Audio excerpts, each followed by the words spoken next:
Thank you so much to the Trent House Museum for having me and creating this space for creatives to share their work. I am presenting a project of mine that commenced in 2021. It was part of my master's anthropology final project research, which essentially became a multi-component research project involving a combination of performance, ethnographic fieldwork, costume, all centering these intersecting ideas around what pageantry is, what beauty pageants are, how they function within the Americas, because I think within certain demographics and communities, pageantry can feel really prevalent as a kind of social platform that, within some context, maybe can support the material conditions of some families. There's just a lot of history there around notions of beauty, pageantry, and identity across the Americas. And so, as an artist and as a creative practitioner, I always want to center my research and my work around Caribbean diasporas and identity and kind of thinking in like a self-reflective way about identity and what it means to me um, uh, in relation to where I'm from, cultural site. And um, I think one day I was having a moment on Facebook and I saw this ad for pageants.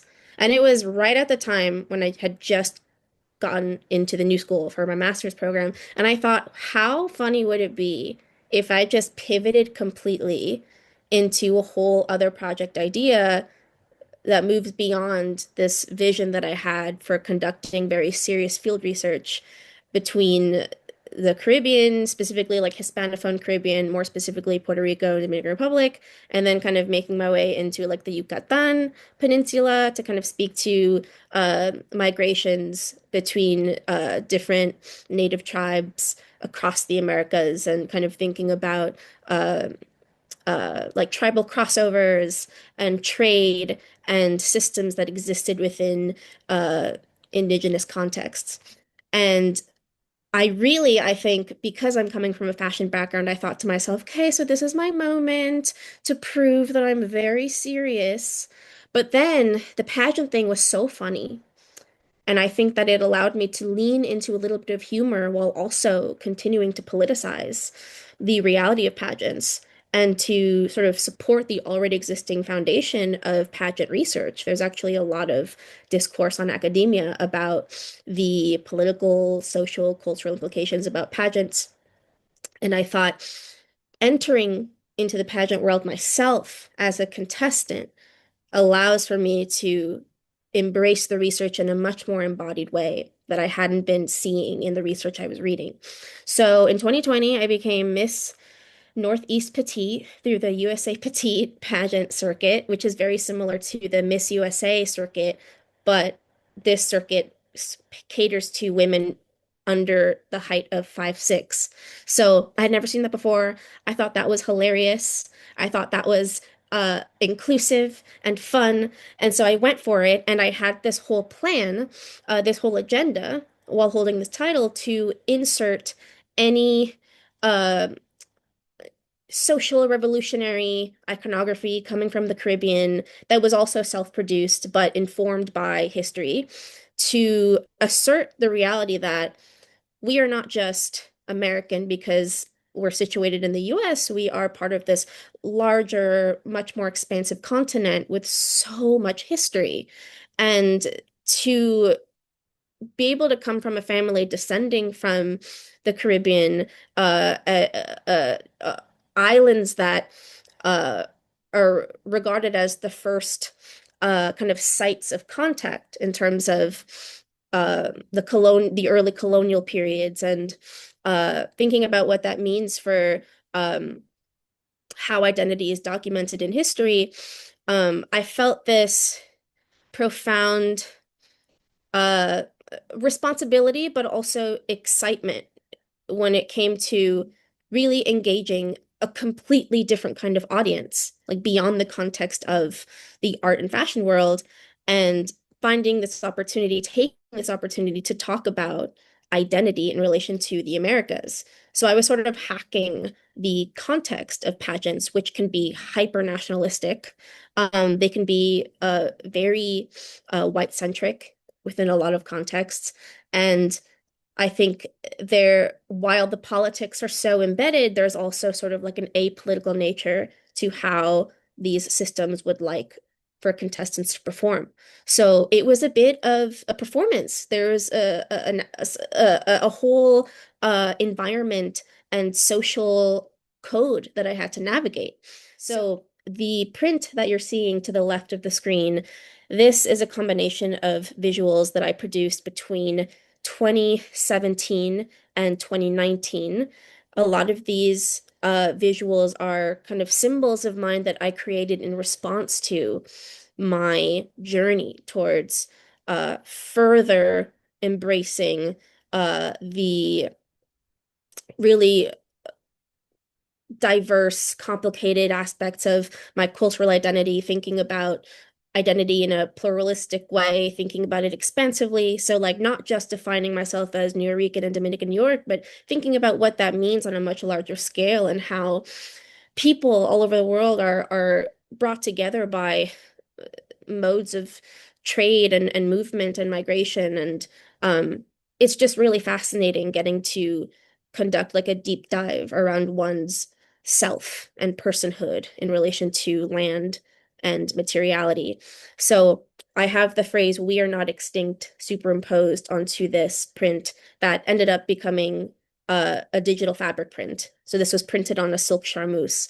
Um, and the reason for this emphasis on the "we are not extinct" term is that I really wanted to assert the importance of challenging colonial myths around extinction, indigenous extinction, because when it comes to the Taino nation of the Caribbean, the first tribe of contact, the people that existed there for so long that migrated from modern day Venezuela and like other parts of South America, um, there there's a lot of US imposed Spanish Empire as well, but more so in more recent years, US imposed propaganda placed around indigenous identity in relation to the Americas as a way to kind of decenter history. And it's part of a really long form ploy to delegitimize history.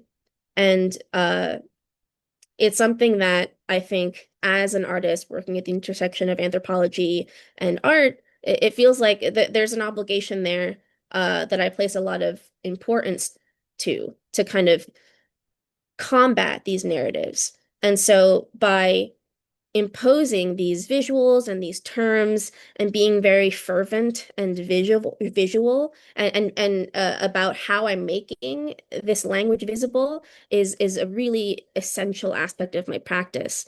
So while I am wearing a very plain silk jumpsuit in the image to the right, that was just the pictures I have to take for the headshots that were requested of me. But there are other pictures of myself where I'm wearing stuff that's cooler. So again, to kind of speak to more of the foundational elements of my work, you can see here that some of my early research in 2019, which is when I really kind of jumped into the ethnographic field research aspect of conducting anthropological work, commenced. This is where I really, I think, launched into the fashion anthropology identity that I've crafted for myself as a practitioner. Um, and so I was looking at these ritualistic objects of the Taino nation, these three-pointed semi figures. So semi is the Taino term for this kind of object within the context of ceremonial sites. And they were really precious objects that would both commemorate and represent different kinds of spiritual figures and gods within their own cosmological networks and understandings of the universe and life itself. So again, these were really precious objects. Um, and I would always find a way to kind of pay homage to these objects and their historical prevalence. Um, and in doing that, as I recognize myself as a person living within the time that I do with my own lived experiences, I am always drawn to ideas of hybridities and like syncretism, these like overlappings between Catholicism, African identity and Spanish colonial identity or just like European identity at large. These overlappings and mixtures that are really complex and fascinating, devastating. There's so many like, adjectives you can use to define this really um, uh, out of control reality that kind of we embody as humans and as people uh, in life. But I was interested in kind of combining Catholic symbols with old Taino semis and iconography from the Taino nation because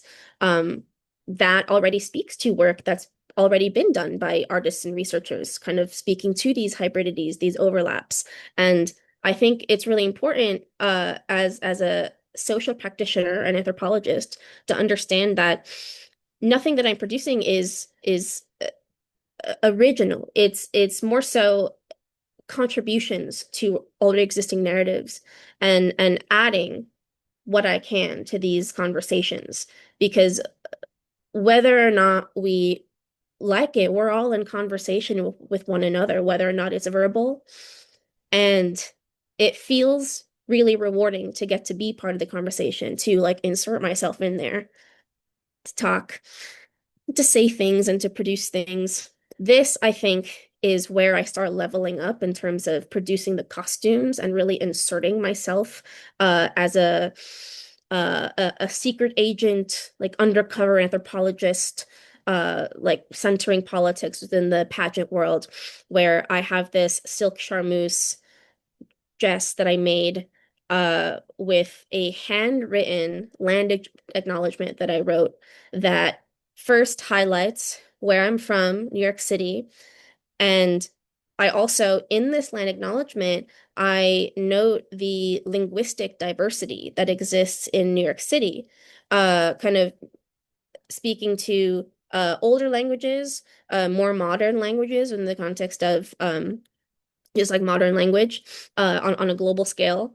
Um, at some point in the writing, I do note that Queens, the borough in New York City, is the most one of them. Like, it is the most linguistically diverse area in the world. It's actually remarkable thinking about the overlapping demographics, the larger demographic makeup that makes up Queens, the borough and how so many people and so many languages are just coexisting. And so I note that in the land acknowledgement, but then I also kind of make my way into the the Midwest because the pageant here, this was the national USA Petite pageant that took place in Wisconsin. I had never been to Wisconsin before. I don't know if I ever would have made it to Wisconsin if it hadn't been for this hilarious endeavor of mine. And so within this text that I got to embody via dress, I spoke to this idea of tribal overlaps and how there are so many different kinds of native identities. And since we're all occupying these really substantial land masses, we are so connected via the material of the earth that we engage and embrace and touch and feel. And I kind of took a very like spiritual land approach to speaking to the interconnected nature of what constitutes nature. And I think I also was speaking to this larger history around like movement and migration between the East and the West within like a US kind of American framework. But anyways, I wanted to be intentional in how I was acknowledging land by taking a more empirical approach, focusing on what I know and what I've embodied, and then honoring what I might not know on a deep level, but embracing and expressing respect for spaces that I ended up occupying as an East Coast broad pulling up to Wisconsin for this pageant. So I think this was a really fun garment that felt fervent in my agenda in terms of what I was pushing, but it was also, I think, palatable because I didn't get, no one gave me attitude about this. I was backstage telling everyone, "Oh, this is my land acknowledgement. This is my land," and no one caught an attitude with me. I was waiting for someone to like give me like a side eye, a little attitude about like, "Oh, why are you doing that?" Um, because we had a very interesting mix of political ideologies backstage. So I was waiting for someone to come for me, but I was fine, no fights. So it's one of my most special possessions, that garment of mine that I always have, and I'm always finding an excuse to either talk about it or present it in some capacity or both. This is my work within the Miss America circuit, which is very different from the Miss USA Petite circuit. Um, Miss America in recent years has rebranded as a scholarship organization rather than a um, pageant organization, which I think is an interesting uh, kind of reality to explore just due to the social and kind of political complexities around uh, like what feminism is today and how um, something so um, I think riddled with um, like old school politics being pageants can coexist with uh like feminist practices um uh and like just like work towards uh social justice kind of assertions today. This like there's like an interesting coexistence. And there's like a lot of, I think, backs and forths around like whether or not pageants should exist today. And I think in kind of answering these questions myself, I don't always give a definitive linear answer only because I think that there has to be a breaking down of the context through which we're exploring these questions. I'm performing under a like Western feminist context in the West, in the United States, as someone living in this contemporary time. But a really important element of my work, which goes back to the insertions of indigenous political symbology, is that when you look at pageantry through the lens of performance, you get to expand your sort of view on what even constitutes pageants, what like and you instead get to kind of lean into the politics of spectacle and what that means. And I think that there are spectacle as a concept holds its own interesting implications, some negative, some positive. But the point is that performance is something that can be fluid and inherently political and very important for uh like a historical assertion of identity, again within like a non-verbal context. um and so for my onstage talent, because you had to have a talent for Miss America, um was live fashion illustration because I'm not an opera singer like many of the contestants at Miss America. um and so I think admittedly I was a standout candidate, not in like a winning way, but more so in like a, oh, what is this girl doing? She's just drawing on stage. And on top of that, I had a voiceover of myself talking about New Rican, Puerto Rican and New York history and how, um, you know, artistry and culture that came out of these New Rican hubs across New York City have really defined me today when it comes to uh, my work in intersecting social justice, culture, identity, and the arts, and organizing work, political and social kind of like organizing work. Um, and so in real time, I was artistically, visually responding to these histories. And so it was like a fun, I think, never before seen element within the context of Miss America that maybe wasn't well received score wise in terms of how the judges were kind of grading us via a rubric. But I think I surprised a few folks. And then this is an image that I did live on stage for one of the preliminary pageants under the Miss America circuit. So I made it to the state level. I competed at Miss New York, but prior to that, you have to compete for a local preliminary title. So I competed at Miss Five Boroughs, Miss Manhattan, Miss Queens, Miss Metropolitan, and I think there's another one that I'm forgetting. There was a digital pageant. This was the first time Miss America held a virtual pageant. This was in 2021, I believe. And I was first runner-up in that pageant, which was just mind-boggling to me. I could not believe that I had uh made it to that level. And then the person who originally was supposed to compete, who is Miss actually she held a title from the borough of Queens. She dropped out, and then because I was first runner up, I got to become Miss Boerum Hill. And I got to sort of name myself because the digital pageant was not part of a legacy title because there's Miss Five Boroughs, which is one of the longest standing titles under the Miss New York preliminary circuit.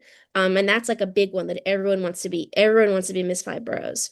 Um, I wasn't I wasn't holding a legacy title, so I got to name myself, and I got to intentionally identify myself in terms of where I'm situated and the spaces that I uh, predominantly occupy, which happens to be my own home and neighborhood. And I think that allowed me to really lean into hyper local community service and organizing work. And I became really involved in local electoral politics. I usually, generally speaking, I'm very New York at large electoral. Like I've canvassed all around Queens, all around Brooklyn, and in some parts of Lower Manhattan. But then I got to work with candidates running for city council within my city council district. And so I was sort of engaging with all of the candidates and trying to figure out who was the one I was going to vote for. But I took like a really embodied approach by uh working with like just being one-on-one with each person while also running an internship opportunity with three students from a high school that actually my cousin went to. And so I had them like under my wing teaching them about the uh very real intersections between not just electoralism but political spheres and the art world. And how we can become like artivists, like art activists, and how we can embody that as real embodied truths. And it was a trip. I mean, these years between 2021 and 2023, I was a pageant queen, I was an organizer, I was an internship manager, I was a canvasser, I was doing this, I was doing that. I was all over the place.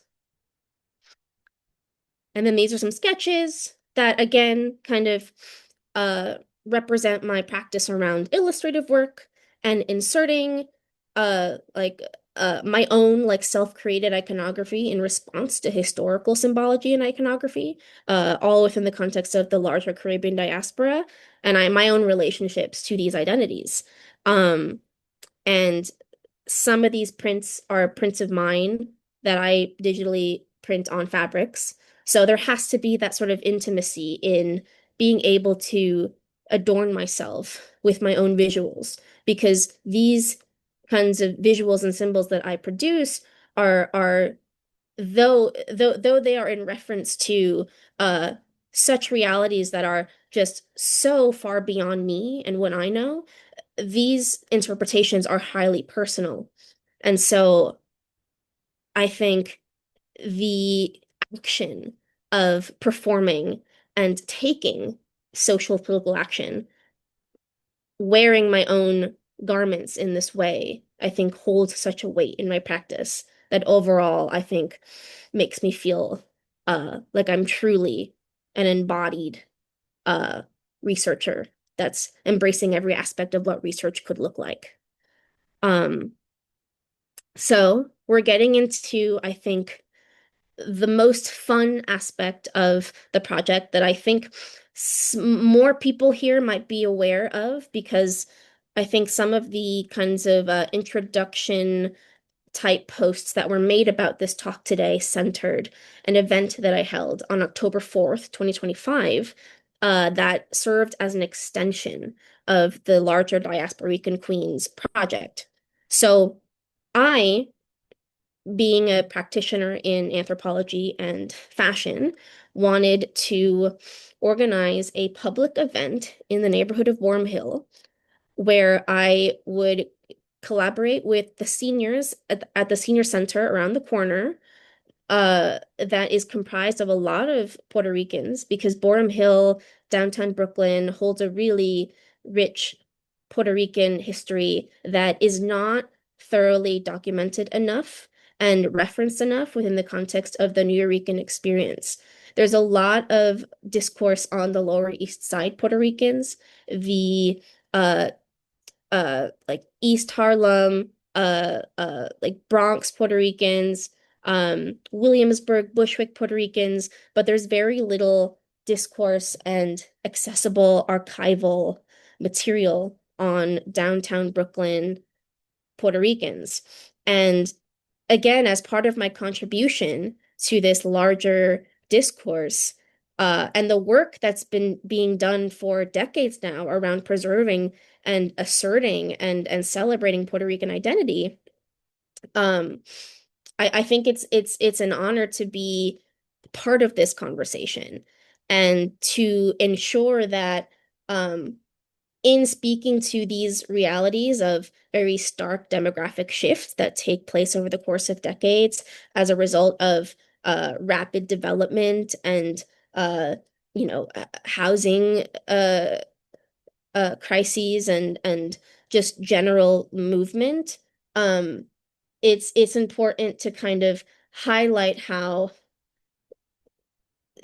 things change, but there's so much richness between just everything that takes place. Neighborhood to neighborhood, every corner, there's some story to be told, and it's fascinating. And I wanted to highlight a block in the neighborhood that I have a very special relationship to. And I wanted to emphasize the architecture of the brownstones and how they exist as these landmarked properties within these historic districts. And they're beautiful and uh, just are embedded with such cultural history because of, I think, the white flight kind of period in the 70s where a substantial amount of white families moved to the suburbs around this time. And so this kind of very stark demographic shift allowed for a lot of Black and Puerto Rican families to kind of exist within this regional hub. And it defined something so important in terms of the cultural memory of Brooklyn and just any neighborhood at large. But more specifically within the context of this project, Boerum Hill, Park Slope, Gowanus, Carroll Gardens, Cobble Hill, the waterfront district, Columbia Street, the Red Hook Carroll Gardens kind of border, like where those two neighborhoods intersect. Um, fascinating things have come out of these communities. And again, there's just not enough documentation on this, let alone the sheer knowledge around the presence of people. And there's this, I think, issue around visibility and this feeling of feeling or being forgotten within your own home. And it's something that I think it's an idea, a feeling that was evoked uh, within my time working with a lot of seniors at the senior center that I noted around the corner, that again is comprised of a lot of Puerto Ricans that have spent a long time in this area. And so they played a pretty substantial role in not just this project, but some other projects of mine. When I was working at a arts nonprofit, I forged a partnership with this senior center so that students that I was managing could fabricate and design a mural with the seniors for one of their interior spaces at the center. So I'm always trying to get the seniors in, but then within the context of my project, I had an open call out for the seniors and I asked who wants to model. So I had I ended up with a cohort of community models that was size inclusive and intergenerational. Um Everyone was of Puerto Rican descent. We had Puerto Ricans from the Bronx, we had Puerto Ricans from Puerto Rico. We had a dog, a Puerto Rican Chihuahua named Pandy, who's actually a local celeb. And she's walked New York Fashion Week, so it was like, oh my God, a Puerto Rican Chihuahua on the runway. Everyone loved Pandy.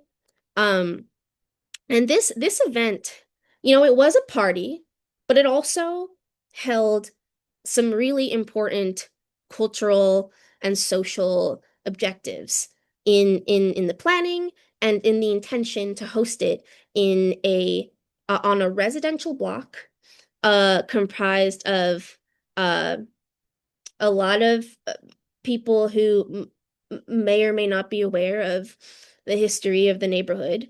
And it was a lot of fun to be present and to offer this cultural engagement with my neighbors, regardless of where one is from, because the a really important element of performance and the arts is to draw community and to find ways to kind of utilize these tools as threads leaning toward unity. Um, I think that the performative quality behind this work allowed for me to meet a lot of my neighbors whom I hadn't met before, people who had been living on the block forever. So that it was rewarding to get to be part of that. It was rewarding to get to very fervently assert my cultural identity, the cultural identity of Boerum Hill, to remind people that we are occupying space, we are coexisting, and that it benefits all of us to get to speak to the cultural historical richness of land. Um, and so this is a really beautiful image from, I believe, 1976 of Bergen Street in Boerum Hill. So this is like a few streets over. This was taken by the father of a photographer named Marge Kleinman, who is still a Boerum Hill queen. She grew up here, still lives here. She runs a fantastic organization and project called Stoop Stories, where she documents stories and histories around stoop culture in Brooklyn. And she is conducting just gorgeous, fantastic work that's bringing people together, leaning into intergenerational conversation. So she submitted this image to my project. And she told me that her father had told her that there was some kind of parade taking place on Bergen Street that was, I think, connected in some capacity to the larger Puerto Rican Day Parade that we know takes place between Fifth Avenue in Manhattan and then the Bushwick Knickerbocker Parade. And this was some sort of like uh uh activity related to some of the religious organizing spaces in Brooklyn that happened to be comprised of a lot of Latinos. And so this was just like a very exciting moment that was captured in the 70s by the late father of a neighbor of mine. So it was a really beautiful kind of piece that attests to uh, archives that do exist that need to be presented. This is a sort of web planning visual that I produced to speak to the multi-institutional quality behind the project. I, coming from a nonprofit background, I think now hold this understanding that as we navigate the nonprofit sector, we are so beholden to money and funding. And one of the most important ways to remain afloat and to continue the work is to really lean into collaborations with other institutions. And these kinds of collaborations lead to such phenomenal programming across different cultural hubs, across different spaces and areas across the New York City landscape. And so I wanted to highlight the fact that apart from the senior center, I had a flan sponsor. Um, I received sponsorship for a bunch of empanadas from Kiosco 787 in Gowanus. Puerto Rican run, Puerto Rican founded, Gowanus, Brooklyn. So, within the same kind of area, I was really working hard to find a location that was in the vicinity of the block, that I was centering for this community event and public fashion show that I was hosting. And then I, some of the materials that I had been collecting over time to be able to produce the garments came from um, the Brooklyn Council for the Arts, um, materials for the arts in Queens, um, and just like random things that I would even find on the streets over here in Boerum Hill in my own neighborhood. So I think similar to my workshop and kind of highlighting the reality of uh, embracing the potential for fashion objects to be material spiritually charged, leaning into that was exciting because again, it emphasized this inherent conversational quality between objects that again don't need to be verbal or to be verbalized in every instance. So, um, again, this is sort of like a map of how so many entities, so many spaces contributed to this larger project, and how former projects of mine also informed the project today of Diasporican Queens. So I started with pageants and kind of offering these uh, comparative analyses between like Western feminist pageant contexts and indigenous performance contexts, uh, and also integrating Puerto Rican revolutionary identity, and then moving into public arts interventions and intergenerational collaboration.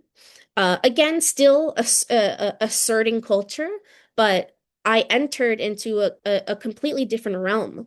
I never expected to ever host a public event that ended up becoming, to some extent, a little bit disruptive because we had some neighbors that were not very happy that I exist.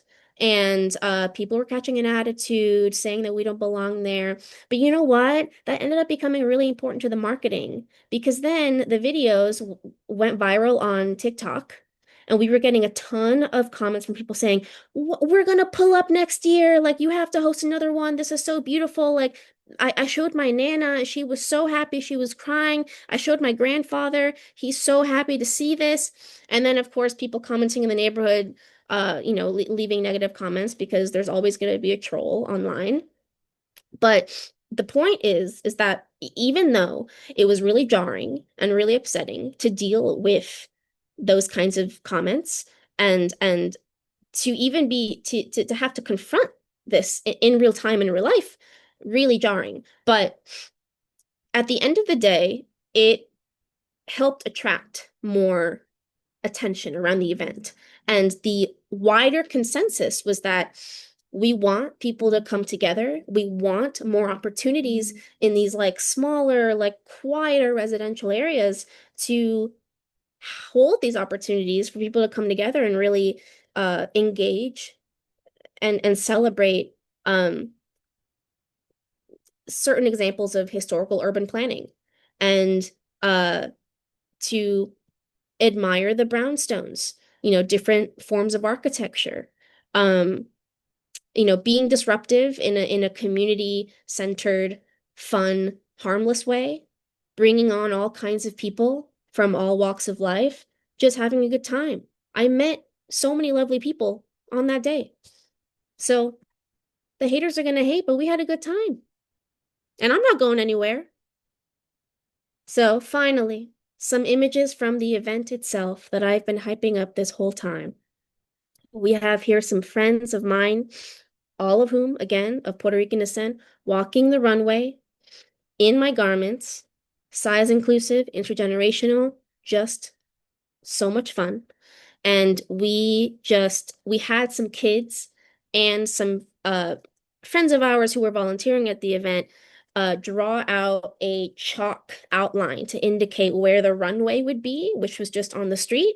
We had a bunch of chairs that we rented, had it set up as a standard runway, and neighbors really enjoyed the spectacle. People were watching from their stoops, which is, I think, something that I wanted to see as a visual. That I think also this was me kind of paying homage to my neighbor Marge's work around stoop culture. So she has some great photographs of people on the stoops looking out, seeing the fashion show. That was very beautiful. You see here on the left, Pandy is dressed. Pandy the Chihuahua is dressed, being held by one of the models. Right behind her is one of our friends, Lily, from the senior center. And it was such a riot. We were all in the house, up and down the stairs, like empanadas moving up and down the stairs, a coquito latte that was brought by the owner of Buddy's Coffee, that's woman and New Rican run. So that was a blessing to have her support and for her to donate the coquito latte that's like really like a staple, like super popular item that people order from her shop all the time. And I know her work actually through Instagram because a video of her crying about the increase in rent in Williamsburg and like the real reality of displacement in not just Brooklyn but in New York City at large is so threatening and real. And when that video went viral, I came across it and myself and many other people lined up around the block for her in the winter to go support her cafe, her coffee shop. That's how I met her. And then I learned that her family, she has some Boerum Hill Puerto Rican roots too. So I'm like, oh my God, another Boerum Hill Puerto Rican. So again, all of these connections, these relationships cultivated over 8 months of planning. So again, we've got haters. We've got haters over here in the corner, but I'm living. And I see in the picture to the middle image, my sister is we had her doing live fashion illustration during the runway. And then afterwards, people can come up and get like a special portrait from her. So it was like a family run event. It ended up becoming a family run event. We had neighbors of mine of Puerto Rican descent modeling. We had a mom and daughter duo. My best friend Tyler from high school and her mom modeled. Oh, I think that was the last slide. But it was just so fantastic. And we had a singer over here, Rocio de Leon. The image to the far right, she is an actress from Puerto Rico, and she is just so fantastic. And she's been part of some other artistic projects of mine in recent months. And she performed. And this overall event was such, I think, a testament to the importance of interdisciplinary, intergenerational, multicultural collaboration. And so many people came together. My cousin Hector brought on a bunch of his friends to support. It was such an honest and earnest and beautiful collaboration that really rejected any uh criticism or just any funny business, any nonsense around issues regarding space, because we had people telling us that what we were doing was inappropriate. Inappropriate where? So this project will be coming back spring 2027. I'll be leaving notes in everyone's mailbox, letting them know, prepare this time. Don't act all surprised. We're coming back. I mean, I'm not go I haven't even gone anywhere. So, um, thank you so much for listening. I know this was like a very long talk. I'm gonna open the floor for any questions. I'm also happy to elaborate on anything that I might have spoken too quickly about, or maybe move past too quickly in kind of trying to communicate this larger project that does possess a lot of components. So it's hard to talk about in like a concise way. But again, thank you so much. Gabby, thank you very, very much. First of all, it's a fantastically colorful and beautiful presentation with all of the costumes and the colors and the designs and everything. That was really great. I was early on in your talk, you talked about so a slogan that you had put on a piece that was very early on. And it reminded me very much of a slogan or whatever that we've heard here with our indigenous people, the Lenape of New Jersey. And we've had a talk by one of their elders. We are still here, Mhm. because like other parts of the world, I think the people think that the original cultures of the land or the original peoples, they've either gotten absorbed, they've gotten, displaced. What is but most of the time, luckily, they appear to be continuing in smaller embedded places. So in New Jersey, we have three state recognized Lenape tribes. But there are, of course, larger groups that have been pushed out. So I thought that was really interesting. Does anyone, I have some other thoughts, but I want to make sure that anybody else who wants to comment, have a question, wants to see something again because it was so beautiful. Very marvelous. I just want to thank you. I have a question, though, about the African identities and spirituality, and if you did get to look at that aspect of our cultural history. Mm-hmm. Yeah, thank you so much for your comments and your question. I I definitely touched upon the African elements of what comprises the sort of like core identities that make up our understandings of Caribbean and American identity at large. So that was always going to be integral to the project. In addition to, I think the emphasis that I place upon indigeneity, just based on already existing works that I had been producing since 2017 on this notion of indigenous extinction. And I think that it's so important to speak to these two really expansive groups because of the ways in which uh, uh, people were supporting one another during such horrendous times of on-island slavery and genocidal practices that were being conducted by colonial empires within like the early colonial period. And so I look back to all of these kinds of uh, documents and archives that uh, demonstrate these sorts of like cross-racial, cross-cultural, cross-tribal uh, truths around solidarity that are so long form, so long standing.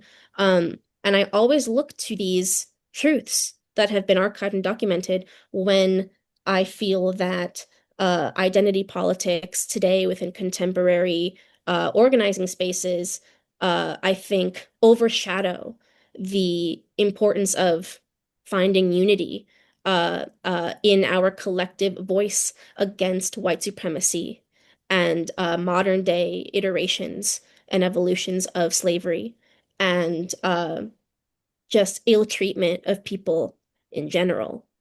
Um, and so that solidarity aspect between the Africans and the native tribes of the Caribbean, it's so essential.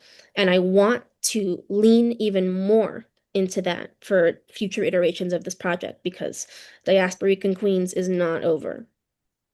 That's good. Thank you so much. On that point, a couple of things, an observation or so. So one is that when we take people to the exhibit in our historic house, the there are three main cultural groups that are featured, as you know, the Ukrainians, the West African countries, and the Caribbean and and Central American countries.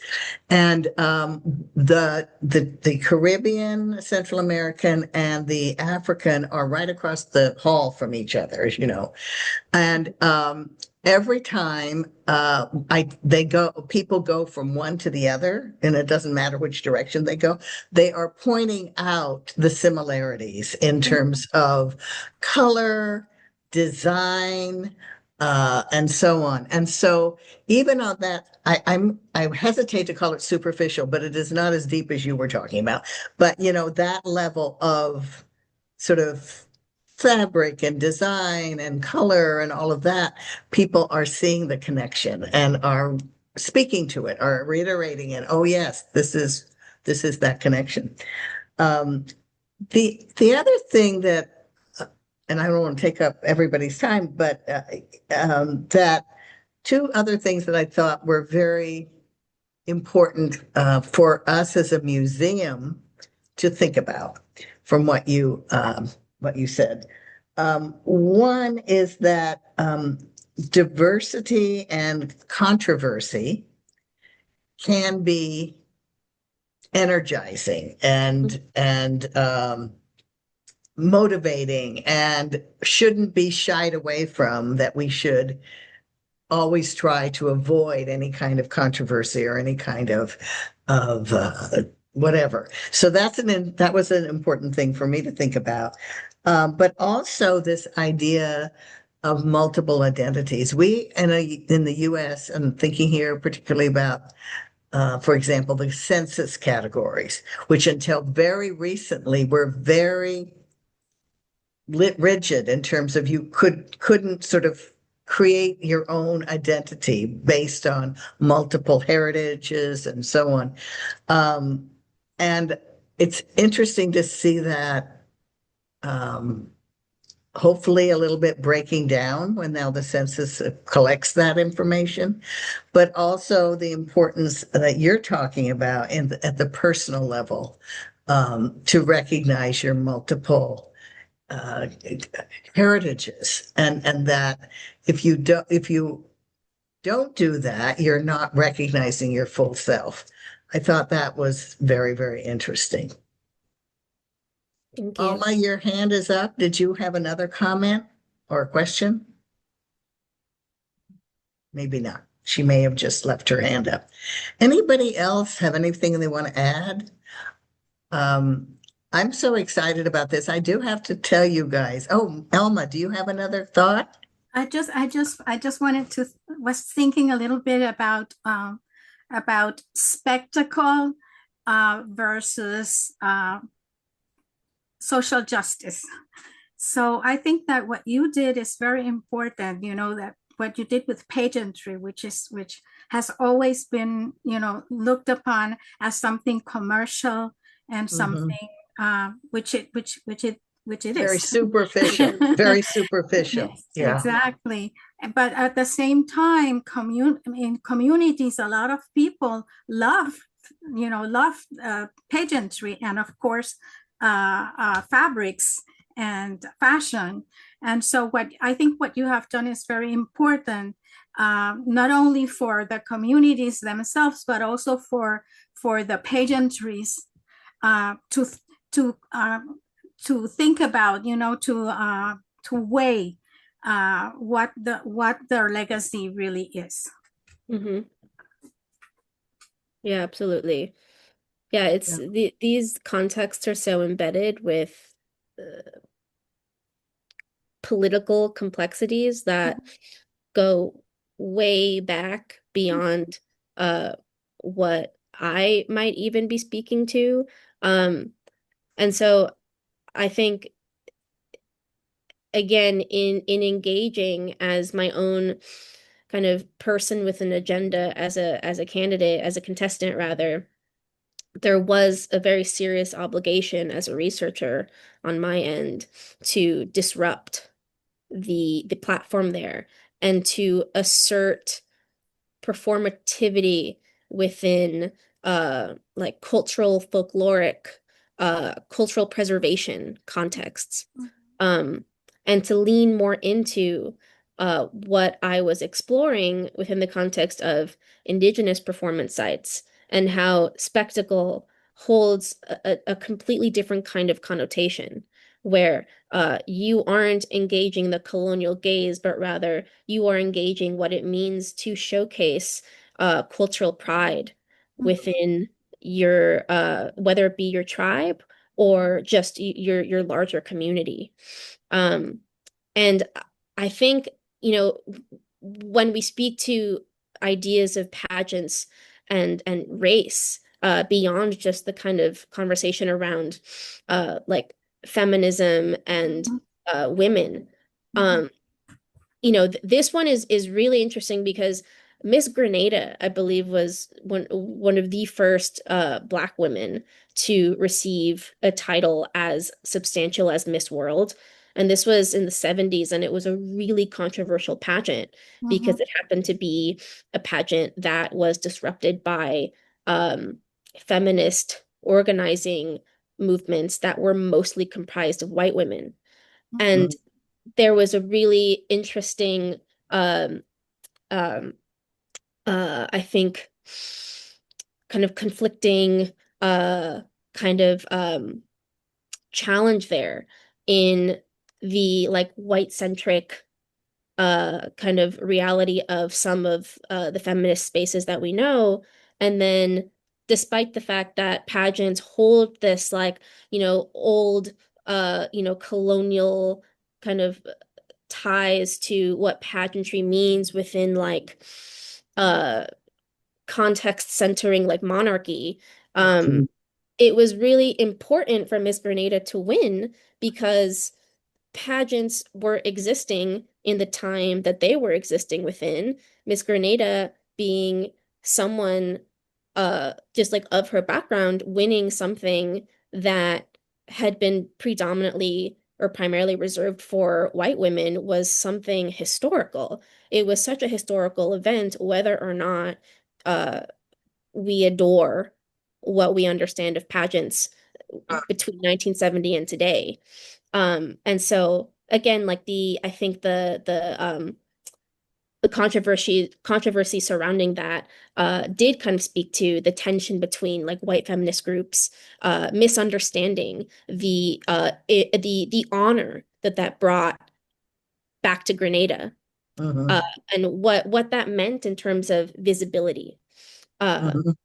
and then, you know, and this conversation you can tie into like larger conversations around what representation really means when we're still navigating these political and economic systems that are still heavily informed by colonial and imperial processes. But Mhm. I mean, there's so much theory in that.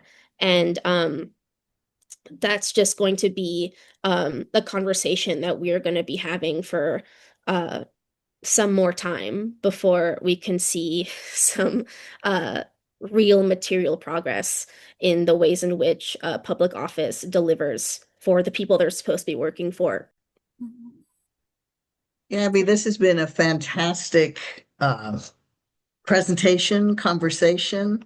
I feel like you've been not, it doesn't feel as much like a presentation and more like you're telling us a story about your, not your life, but your thinking and how that's evolved and how that started in one place and kind of has gone to others, which I think is really, really inspiring to us.